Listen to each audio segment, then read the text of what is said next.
We have the latest on Roope Hintz's injury and Mikko Rantanen's first press conference in Dallas. Also, who has the edge in the Central Division post-trade deadline, and an update down on the farm.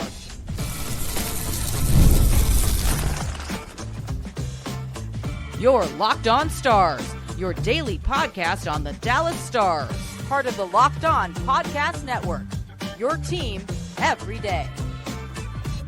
Howdy, Stars fans. I'm Joey Erickson, former producer of 105 Through the Fan. Please be sure to subscribe. We are free and available wherever you get your podcasts and on YouTube. And as always, thank you so much for making us a part of your day and for making us your first listen. We have a possible timetable for the return of Roope Hintz and Mikko Rantanen's first press conference in Dallas. We're going to dive into some of his comments on this past trade deadline. Also, who has the edge in the Central Division? We're going to use the help of The Athletic to do a Stanley Cup checklist. And, of course, we have an update down on the farm with the Texas Stars. It's been a while, and we have to touch on Matej Blumel, who is lighting it up this season. It's a jam-packed Thursday edition of Locked On Stars brought to you by FanDuel. Right now, new FanDuel customers can get $200 in bonus bets if your first $5 bet wins. First off, thank you guys so much for all the love and support over the last few videos. They have been popping off.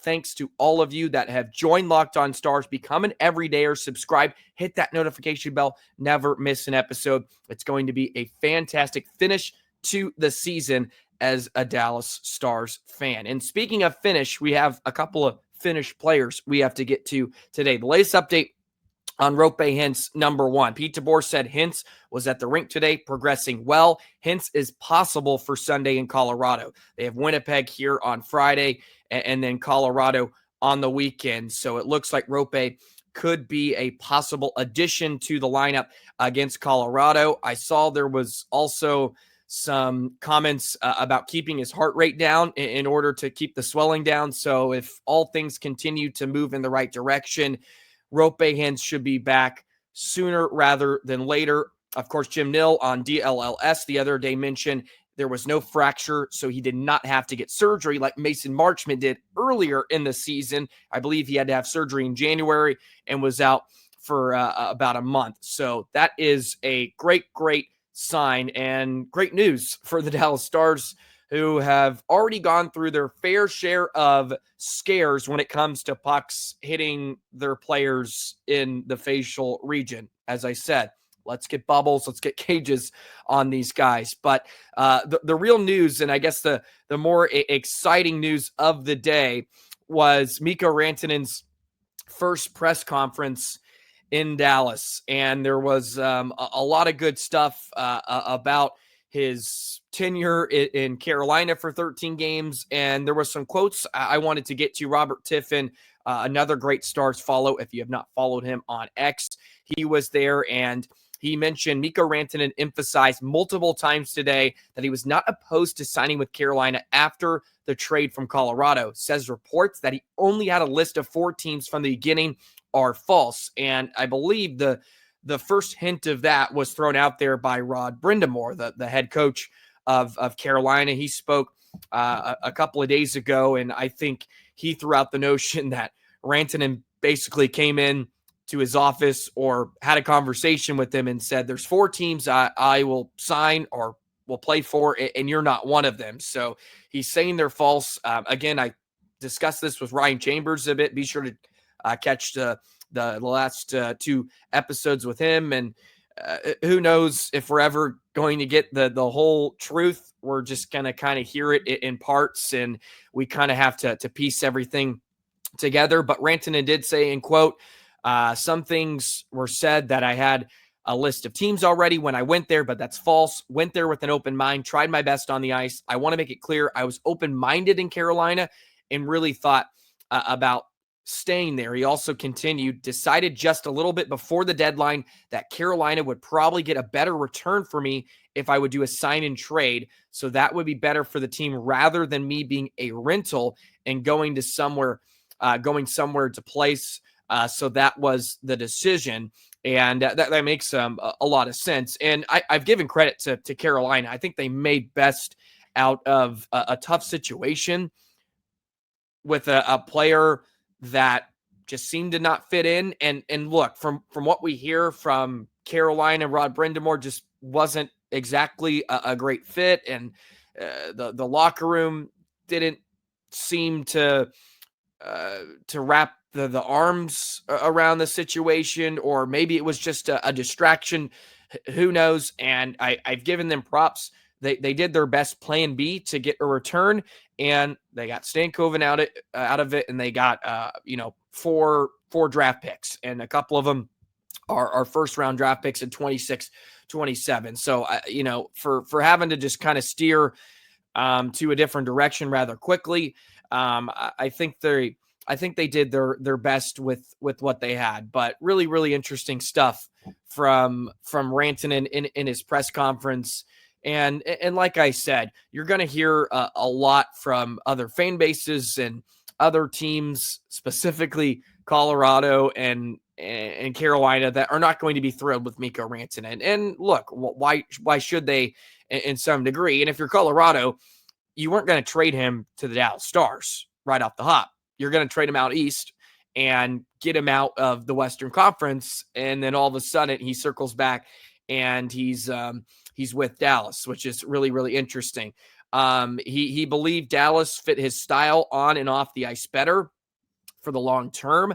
I think we can all agree with that. When I was doing my live episode last Friday, are you worried about his production? Not really. The Stars fit his style of play a lot better. He likes the puck on his stick. He's an elite playmaker. He is a player that will thrive with possession and off the rush. The Stars are very good at both. They play a possession type attack, possession type of game that I think he will fit into a lot better than he will in Carolina. Sort of a similar style to how Colorado plays. Do they not have this high end of talent like McKinnon and Miro Heiskanen, or McKinnon and Makar, excuse me? No, but look, it seems like a great fit so far. And if he can continue to play like he has in the first 3 games, it's a small sample size, but 13 games is a small sample size in Carolina, and everybody said he's washed up now. So you tell me. I think it's fair for me to overreact a bit to 3 games here in Dallas, because all of a sudden Rantanen's lazy and he's just a toxic personality.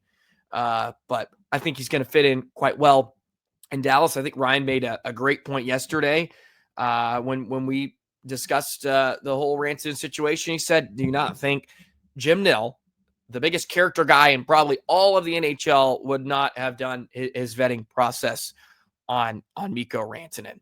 It probably helps that you have a few Finns in the building already, and it looks like it's going to be a smooth transition, and he could be the difference maker. He could be the difference maker for the Dallas Stars, the X factor moving forward, especially if the Stars have to take on those pesky Colorado Avalanche in the first round.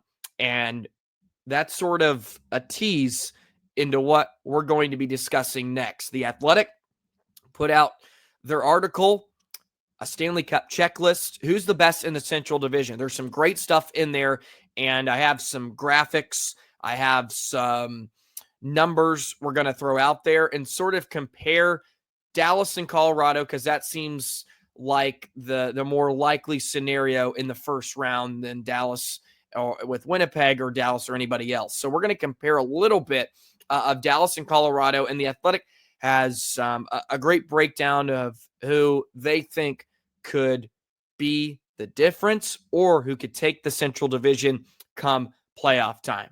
We'll do that in just a moment. Today's episode of Locked On Stars is brought to you by Indeed. You just realized your business needed to hire someone yesterday. How can you find amazing candidates fast?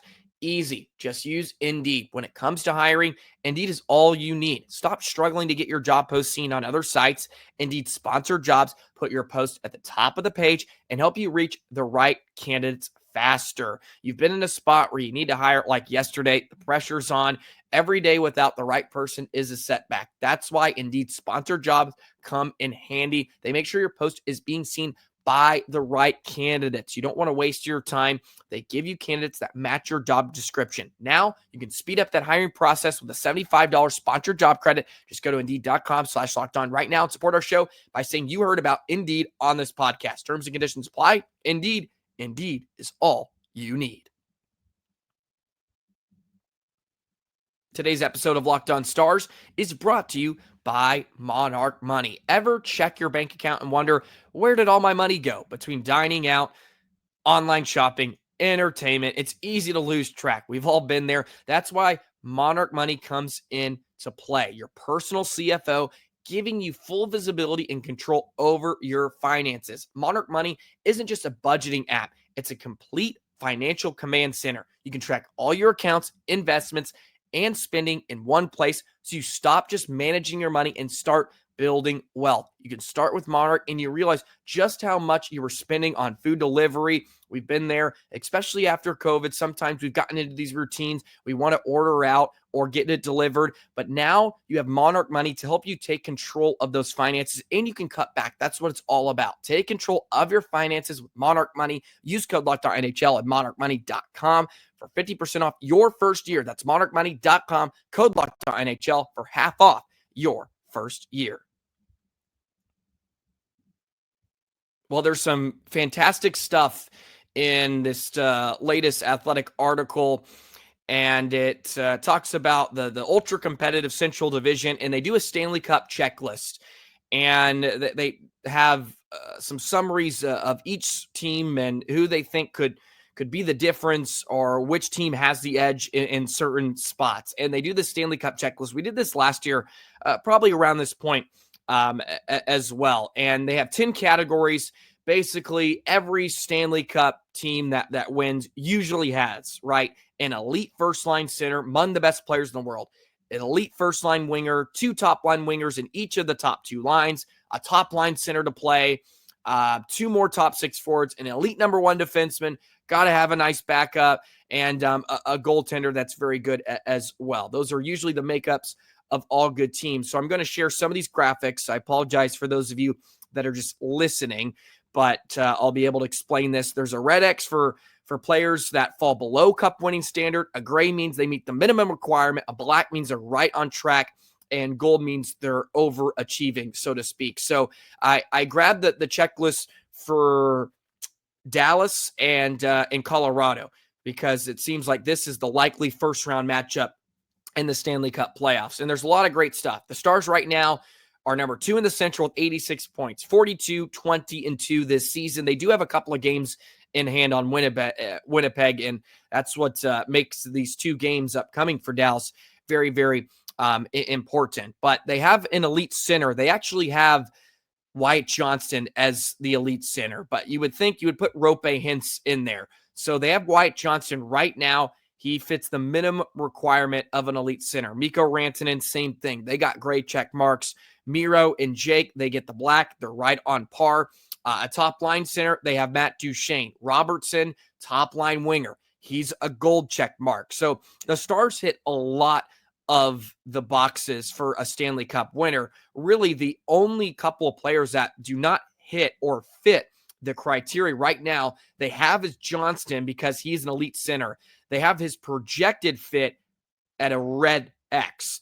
They also have Mikhail Granlund as a red X and Cody Ceci, which is not a surprise to some degree. That's where we have some worries about Dallas. And they don't typically like Cody Ceci. They say he could be a real liability for the Stars down the stretch. But they say this: Dallas projects to have more better than cup winning players on its roster than either Winnipeg or Colorado. And that's with or without Miro Heiskanen. Jake Ottinger gives up ground to Hellebuck, but is still viewed as an elite goaltender. Robertson combines elite offense with strong enough defensive metrics to grade out as better than average. At 23 years old, Thomas Harley is having a spectacular season. They also mention Esselindale contributes little offense, but it's tough to get chances to get against at 5-on-5. But what about Rantanen? And this is where the X factor comes in here. It says, if the current playoff seeds hold, Rantanen would be at the heart of the Stars Avalanche series. He's on pace for his 3rd straight 100-point season despite a forgettable 13-game stint in Carolina. The last time he fell short of that, he won the Cup, who almost, and it says Rantanen grades out in the lower end for Cup winners, but still in the range. That seems low for a consistent 100-point player. If he stays productive as he has in the first couple of games, then the Stars have the X factor on the top of the biggest group of top-end talent in the West. And it mentions Johnson falls below the cut of an elite first-line center, but Johnston's coming out of your 3-hole. Stars aren't worried about Wyatt Johnston doing what hopefully Roope Hintz will be producing in the Stanley Cup playoffs. He's an important factor for Dallas, too, if he can stay healthy. We all know Roope has had his troubles, especially in the postseason, at staying healthy throughout. But if Roope stays healthy, Stars are going to be deep down the middle. But there's some awesome stuff here that the Stars check a lot of boxes. And then, of course, it gets into the Avalanche, who have a ton of the high end, like with McKinnon and Cale Makar, and you can't forget about Necas as well. The interesting thing that what they say about Colorado, I'll flip to this on YouTube for those of you that want to check it out. I'm not going to dive into too many of the numbers, but I'll read this little paragraph from The Athletic that says, the bigger problem appears to be that Colorado's secondary elite players don't match up to those of Dallas or Winnipeg. Nelson, Arturi Lehkonen, Nichushkin, Drouin, Colton all meet or exceed the Cup contending mark as a group. They're not quite strong while falling short of the Stars and Jets versions of the same. Devon Toews gets great marks playing alongside Makar, giving the Avalanche 4 total players who are better than average for the position, even when compared to Cup winners, but the drop-off after Toews is steep. Ryan Lindgren and Josh Manson are tough to play against in its own ways, but don't measure up to the Cup winning standard. And I also brought this up with Ryan since we sort of gotten into kind of a Colorado-Dallas discussion. Is all the moves going to gel at the right time for Colorado? Vegas was a team last year that went out and added a lot of pieces, and they still took Dallas to the brink, but it felt like throughout the entirety of that series, some of the Vegas acquisitions just did not quite find a groove or get comfortable in Vegas in time. And if Colorado can do that, they're going to be dangerous. I said it, right? I would not be shocked if Colorado would take out Dallas in the first round if they were to meet. I don't think that would surprise anybody. Look, McKinnon and Makar are as good as it gets. You can't always win with 2 players in the NHL, and that's no disrespect to like Necas and Brock Nelson, who I'm sure are going to be really, really good pieces for Colorado. But McKinnon and Makar can win you some games. Mackenzie Blackwood's been great this year. I'll still take Otter in a 7-game series. Blackwood's had his moments, but can he do it for a 7-game series when they need him to be at his best? I don't know yet. I think that is remained to be seen. He could say a little bit about the same for Ottinger, but look, he's been able to pull up his bootstraps over the last couple playoff runs and find ways to at least make some timely saves, and he's stolen some contests too. And you're not going to see a lot of Casey DeSmith. Look, at this point, you're going one-on-one. You're going to get Jake throughout the entire playoffs, depending on injury and all that stuff, of course, but knock on wood. So I think it puts it into context of where the Stars really are. Like, they are super, super deep. And I think it shows it right here. We're going to flip to this. Basically, the chart of the best players in the Central Division. And you take a look at it. The Stars have 6 of them. Jason Robertson, Matt Duchene, Roope Hintz, Tyler Seguin, Thomas Harley, Esa Lindell. Top line winger, Robertson. Top line center, Duchene. Top 6 forward, Roope. Top 6 forward, Seguin, which is kind of funny to even put Roope as a top 6 forward. We all know he's better than that. But if you look at an elite first-line center, of course, that's Nathan McKinnon, best center in the Central Division. So the Stars are very, very deep. Harley's your second number 1, and a top pairing caliber defenseman is Esa Lindell. So if you look at the criteria for these Stanley Cup checklists, so to speak, The Stars have 6 players, the most of any team. Colorado has 2. Can those 2 make up for maybe some of the lack of star power or just really overall productiveness from their bottom 6? Yes, in a 7-game series, they can. Can they do it for multiple rounds? I don't know. They beat the brakes off of Winnipeg last year in round 1 in 5 games, and the Stars shut them down. If you recall in that Colorado series specifically, Dallas played a lot of boring hockey, which I mean is a compliment. They did not allow Colorado to run rampant on them all series long. They really, really shut down the speed at which Colorado wants to play with. Also, it didn't help that Nichushkin, of course, had to go to can't remember what it's called, the player protocol again for the second straight season. Like, that was a huge, huge loss for them, and really made them lose. I think it was game 5 when Dallas eventually went up 3-1. I mean, single-handedly, like the Nichushkin news kind of made them lose that game 5. And I think Devon Toews was possibly out in that game, if I recall too. It's just a big, big blow to the locker room. So if all things come together for Colorado, they're going to be dangerous, but let's not overestimate what Dallas has and has had all year long. Like, the Stars have been building up to this spot. I think Colorado is going to be a team that may have to flip the switch, and they can. Look, they absolutely can. They have some experience there. Can they do it against a Stars team that's really strong? That remains to be seen, and we may get our answer in about a month's time. So some good stuff there.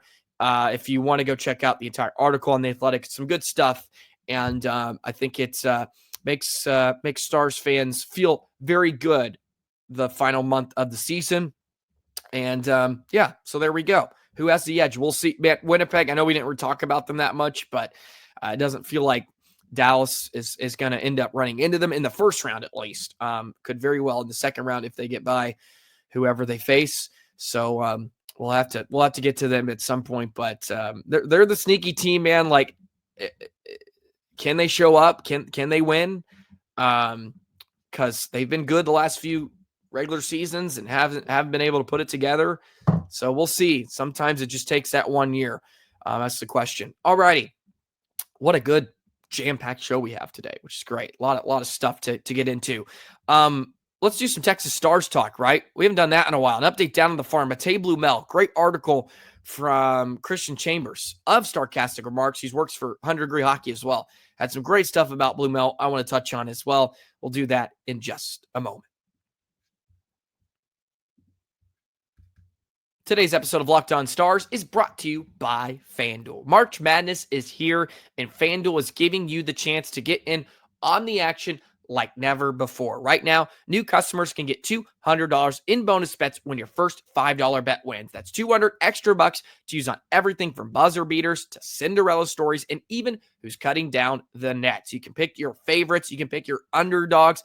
FanDuel has an app that is simple to use, and when you win, you get paid. There's no waiting around. Tournaments are awesome, especially this March Madness, man. Those first few days are the best. You get those really tough 9-8 matchups. You get the 12-5. You got to pick a couple of 12 seeds in there. Make some money with FanDuel while you're watching March Madness. Visit FanDuel.com. Get in on the college hoops action all tournament long.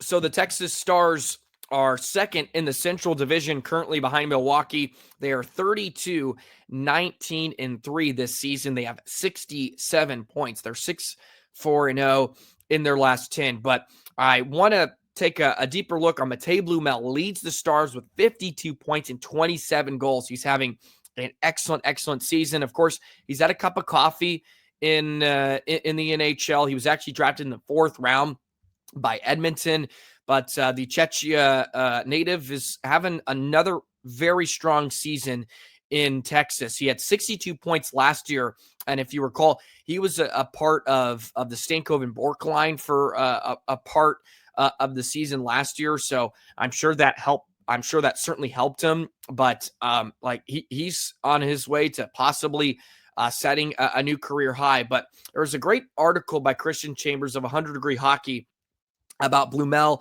really shoring up his defensive side of game, because that's how he's going to crack the NHL at some point in his career more regularly. Of course, the Stars are so deep up front, it's really hard to find some spots, but he earned the Player of the Week honors from the AHL, had 3 goals, 6 assists in 4 games, and his offense has been great. But there's been an awesome transition to really strengthen his defensive play. And he mentions here in the article, Chris, about the part of the different role on the penalty kill. According to Instat, Blumel is averaging 154, a minute and 54 seconds, a PK time on ice per game. That's third most on the team, compared to just 52 seconds per game last season, 8th most on the team. This is a rarity among the league's top scorers, because coaches would rather deploy those players in situations where they are more likely to score, such as a power play or offensive zone faceoff. Blumel's increased PK time, stricter dedication to back-checking, and overall defensive reliability, have been his most significant improvements this season. These are the skills that are necessary for Blumel to claim a bottom 6 role in the NHL. And he makes a comparison to Radek Faksa, who, of course, sort of started his career as a first-round pick, guy that could produce some offense, but he really had to shift his style of game from that pure offensive talent to a two-way type of guy. And maybe that's what Blumel can do without having to give up as much of his offensive production, because that's what does make him special. He's a scorer. He's a scoring winger. And he makes the comparison to Faksa, who, kind of had to make that transition as a guy that struggled to translate that AHL production to the NHL, but eventually became a stalwart, a steady piece, a stability guy on that fourth line as a center for Dallas, and one of the best two-way center icemen in the game, especially as a bottom 6 forward. Became great in Dallas for years, and maybe Blumel could have that type of transition.